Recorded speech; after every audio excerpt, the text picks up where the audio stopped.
Imagine a tank so large that the word tank almost stops making sense.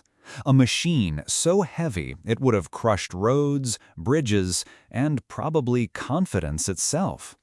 This was the Landkreuzer P.1000, Hitler's so-called land battleship, a proposed 1,000-ton monster built for a war that had already begun devouring reason. And the strangest part?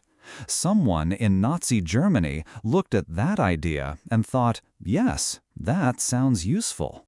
Now, if you're picturing a normal armored vehicle with a bigger cannon, forget it.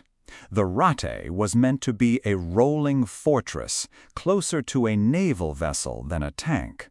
Two 280mm naval guns, anti-aircraft weapons on top, armor thick enough to shrug off most battlefield guns of the day. It wasn't designed to win a skirmish, it was designed to dominate the imagination. Which, in many ways, is exactly the problem. Did you know that by the early 1940s, Nazi Germany had become obsessed with what they called Wunderwaffen, miracle weapons? The idea was seductively simple. If the Reich could not always outproduce its enemies, maybe it could outshock them. Bigger gun, heavier armor, more terrifying silhouette. A weapon so extreme it would restore the myth of German invincibility. But war is not won by myths. It's won by logistics, factories, fuel, and time. And Hitler loved the myth part. He was drawn to spectacle, to intimidation, to things that looked unstoppable on paper and in propaganda posters. The Ratte fit that psychology perfectly. It was an answer not to the battlefield, but to fear. When your regime is obsessed with being seen as unstoppable, then subtlety starts to look like weakness, and absurdity starts to look like strategy. That's how monsters are sometimes designed. The technical concept was wild, even by wartime standards. The proposal called for a giant hull, a turret borrowed in spirit from a battleship, and engines powerful enough to push a skyscraper on tracks. The design reportedly envisioned marine diesel engines, the kind associated with submarines and surface ships, because ordinary tank engines simply weren't in the same universe. In other words, to move a tank this size, engineers were reaching into the machinery of the Navy. That should tell you everything. And then there were the tracks. Huge, reinforced, impossibly wide tracks to spread out the weight and keep the vehicle from immediately sinking into its own path. Because if your tank weighs around 1,000 tons, the ground beneath it becomes part of the enemy. Mud, soft soil, damaged roads, all of it turns lethal. The Ratte would not just need to cross a battlefield, it would need the battlefield to survive it. Did you know? A machine that enormous would have created a new problem before it ever fired a shot: movement. Bridges would collapse, roads would crack, rail transport would be a nightmare. Even getting the thing to a front line would likely require rebuilding the infrastructure around it first. At that point, you have to ask, are you fielding a tank, or are you designing a construction disaster with a gun turret? This is where the fantasy begins to collapse. A vehicle that huge would be a massive target from the air. Allied bombers would not have needed perfect accuracy to make its life miserable. They would only need time, reconnaissance, and enough ordnance. And because the Ratte would have been so slow, so loud, and so difficult to conceal, it would have become a battlefield landmark. If you can always find it, you can always attack it. There's also the crew problem. A normal tank is already a stressful metal box. The Ratte would have required a far larger crew, almost like a small military detachment living inside a machine. More people means more training, more coordination, more oxygen, more food, more radios, more maintenance, more chances for something to fail. In a tank this size, every extra system multiplies the complexity. Every problem becomes a department. And here's the thing. Complexity is not the same as power. Nazi engineering culture often confused those two. The more massive the weapon, the more irresistible it looked to political leaders who wanted certainty.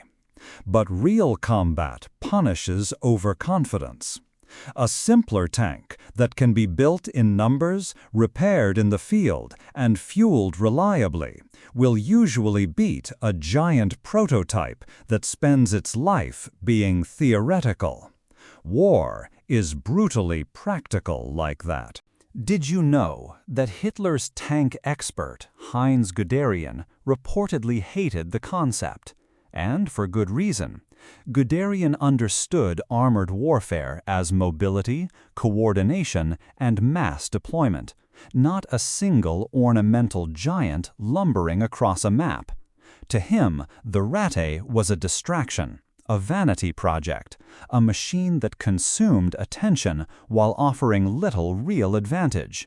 When your best armored minds are saying, "No, this is madness," that is not a small warning. The deeper issue was that the rat represented a psychological trap. The Nazi leadership kept chasing a fantasy of decisive wonder weapons because the war was becoming harder to win by conventional means. When reality turns ugly, regimes often reach for something dramatic, something that promises to reset the board. But there is no reset button in war. There is only production, attrition, and the stubborn math of industrial strength. So the question becomes, could the Ratte ever have worked? In theory, maybe, in a very narrow, very artificial sense. In reality, almost certainly not. It would have been too large to hide, too slow to maneuver, too expensive to build, too difficult to supply, and too vulnerable to air power and artillery.